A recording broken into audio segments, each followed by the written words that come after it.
Hello, thanks for joining us for part 2 of Talking Europe on France 24. Joining us here at the European Commission in Brussels, a man whose job sounds like one of the more fun portfolios on offer. Tibor Navracsics hails from Hungary. He's a former foreign minister and justice minister there under the Prime Minister Viktor Orban. Since 2014, he's been European Commissioner for Education, Culture, Youth and Sport. Thanks very much for being with us. Thank you for having me. Well, as I said, it does sound like quite a fun portfolio, very varied as well. For the sceptics, though, why would culture and sport be important areas for Europe to be spending its time and energy and money? It is fun, but on the other hand, it is a very important tool for future cohesive societies, because culture and sport are those vehicles where we can build up communities, stronger communities and more powerful communities. Sport and culture can be a very important tool for social integration and social inclusion. We just handed over the very first awards for social inclusion through sport at the end of November, for example, and a lot of NGOs, 300 applicants took part in this competition, and there was a huge interest, which shows the power of sport and culture in social inclusion. So we're talking about a kind of a soft power as a way of spreading European values. Yes. Well, a big event that's just being launched at this point, coming up in 2018, the European Year of Cultural Heritage, is that right? Yes. Lots of events happening, landscapes, historic sites, literature, art, even food is going to be rolled into this. Can you tell us what's the aim of this celebration of culture in Europe?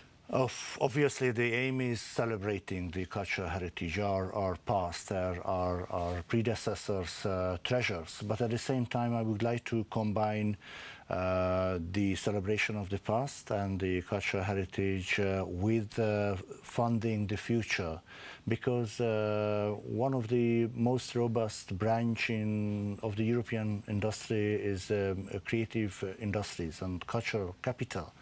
And the basis for creative industries are mostly the cultural heritage of our continent, of our nations, of our local communities. So that's why we would like to concentrate on local happenings, on local events, and encourage local communities to celebrate their own cultural heritage. And we have a special target group for engagement, and that's young people, because I think we have to take out all the elements of the cultural heritage from the museums and put it in the everyday life of the future generations, because European cultural heritage makes us European culturally, but also economically and politically as well. So I hope that young generations will rediscover our cultural heritage, and at the same time we'll start a debate on the future of European identity.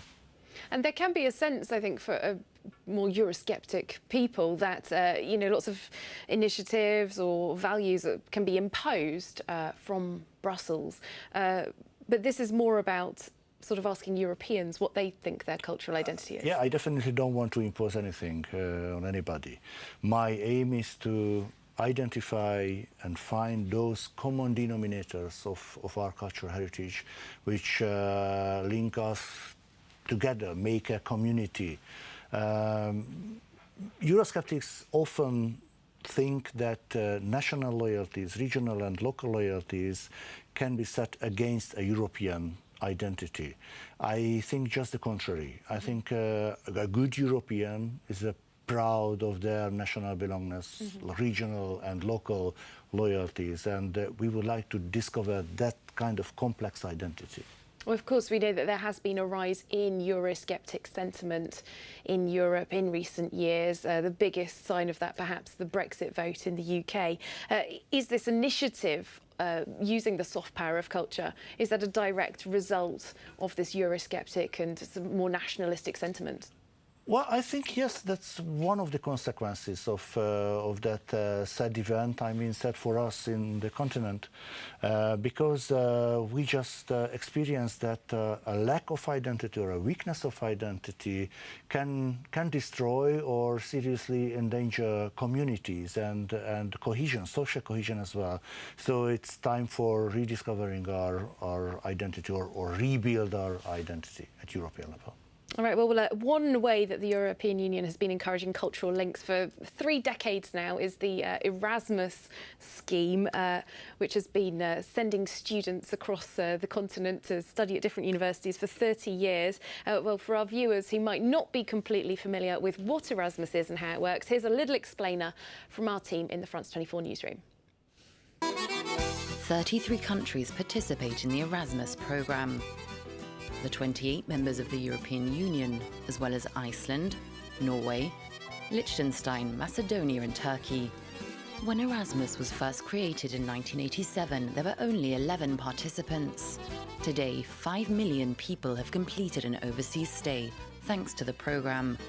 More than 3 million university students, but also high school students, apprentices, teachers and job searchers. Just in France, more than 600,000 students and 120,000 teachers have benefited. The country comes second after Spain in the number of candidates it sends. As a host country, it comes third, after Spain and Germany. The European budget has allocated €16.4 billion to the Erasmus programme for 2014 until 2020. A fruitful investment responsible for more than 1 million babies. Around 1 Erasmus student out of 4 finds a partner during their stay. So there we go. It's not just a big European dating agency, of course, Erasmus, even if I do actually personally know quite a few Erasmus couples and babies. It has been a big success in many levels. There are some statistics, though, that show that people from more deprived backgrounds, ethnic minorities, are not managing to take part in Erasmus and get those benefits.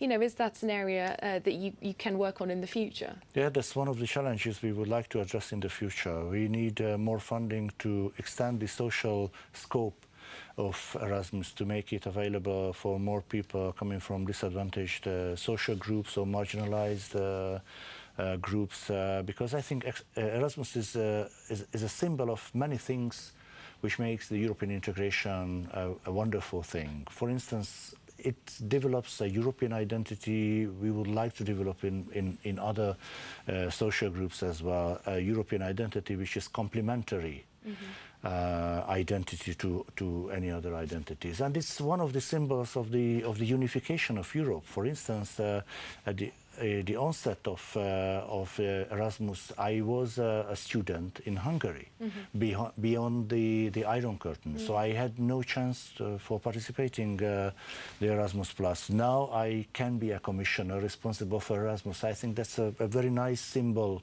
of the unification of Europe. And we would like to harness all these opportunities and all these benefits of Erasmus to make it an even more European project. And we know that a great number of British students have participated in this, and also equally European students going to British universities. However, Brexit coming up 2019, will the UK still be able to participate in Erasmus? Well, it depends on the results of the negotiations. There are still ongoing negotiations with sometimes changing or shifting positions. We will see. OK, we will have to wait and see about many things, I think. Speaking about youth more broadly, a lot of concern at the moment about young people being particularly susceptible to fake news. Now, they're on social media a lot. Recent research has found that people who do 30 to 50% less fact-checking when they see information on social media rather than when they get it in a more isolated context. How worrying is that to you, and do you have any answers? Very worrying. We just launched, together with the education ministers, a process. It is called Paris process, because the very first meeting of this process was in Paris 2 years ago, which focuses on democratic citizenship in schools. How education systems can help young people in democratic socialization. And I think critical thinking and the critical use of digital technologies, responsible opinion formation, and all these elements are very important part of democratic socialization. If fake news prevail, then democratic societies will be in a very difficult situation. So we have to educate our young people, and we have to help them in critical thinking, in a responsible behavior on the internet. And in terms of Europe itself as an entity, an institution, often the subject of fake news itself or exaggerations in conventional media. I'm thinking of sort of splashy headlines about bendy bananas and exaggerated migration figures, that kind of thing. Obviously, there is some bad faith reporting going on, yes. But at the same time, is Europe perhaps not very good at communicating about itself? Yeah, you're absolutely right. I think there are some liabilities at European level as well. For instance, the very complex and unusual nature of the institutions, or very complicated decision-making processes. Sometimes meticulous and non-transparent businesses can show this image or can endorse that image. But at the same time, the EU can help member states in tackling these challenges and giving more information and more precise information about their own affairs and about the European affairs. All right, if we can just move away from your Commission work briefly. I mentioned at the top you're a former Minister for Justice, former Foreign Minister as well in Hungary. Now, Viktor Orban, the Prime Minister of Hungary, has clashed with European leaders and institutions, notably over migration policy. Some commentators assert that he is trying to push European politics further to the right. Is that something that you see? You have to ask him. I don't know. There is a debate on migration policy, and I think it is a very important debate at European level, because analysts sometimes complain about the lack of pan-European issues which connects us, even if it's a debate, even if it's a conflict. And I think beyond the Eurozone crisis, migration is a really pan-European issue. So I think the next EP elections in 2019 will be heavily dominated by this migration issue in every EU member state. And it is a painful debate, of course, because it's about our identity, it's about our community, but at the same time it can be a fruitful debate if it contributes to a more sophisticated definition of European identity. What makes us Europeans? Mm-hmm. Who are the Europeans? Where are the boundaries of the European societies and cultures? And there does as well perhaps seem to be a bit of an east-west split in some senses. Hungary, one of the countries that refused to take in any migrants under the relocation of refugees policy. A sense perhaps for some that Hungary has come into the EU relatively recently, benefited greatly from, trade freedoms funding, but not taking up responsibilities on the other hand. Is that a fair assessment? Yes, it's a very sensitive issue, and the debate is very well symbolizes the cultural differences and the historic traumas of different nations. For instance, inclusion of migrants or refugees in some countries are not very problematic because of their historical past. They have mostly positive experiences of social integration, and there are countries where there are historic traumas, and this whole migration issue just brought these traumas on the surface. So we have to have many debates just to consume our differences and bringing our positions closer together. So that's why I think next year could be a good opportunity for having debates about those links which makes a community at European level despite all national differences. Well, indeed, the European Union is now 28 member states. even after Brexit, it's still going to be 27. That's a lot of different countries and cultures. There could be more states joining Europe. We know that there are the countries that would very much like to join. How much of a challenge is that in light of what we've just been talking about, this sense of a common sense of purpose, because there's been big expansion in recent years? I'm quite optimistic about that, not just because I'm coming from the same region, more or less the same region, but because in Erasmus Plus and in Creative Europe, we have some experiences in working with those countries. And there are very ambitious societies, very strong NGO sphere, the governmental sphere is also very, very ambitious and very assertive. And I think we will benefit with the enlargement in the future, because those countries are, have done a lot for being European, and they will really appreciate that status.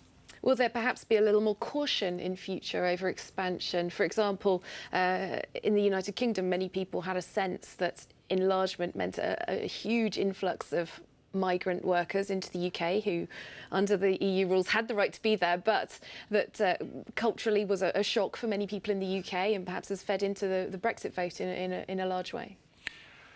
Wow, the free movement of the people is an achievement of the European integration. So there might be a period of adjustment in that case as well. But basically, I'm absolutely committed to that freedom as one of the four fundamental freedoms of the European integration. All right, and we'll finish with that look to the future. Thank you so much for talking to us here on Talking Europe. Tibor Navracsics, European Commissioner for Education, Youth, Culture and Sport. A big year coming up for you. Thanks so much. And thank you very much as well for watching. Do stay tuned to France 24.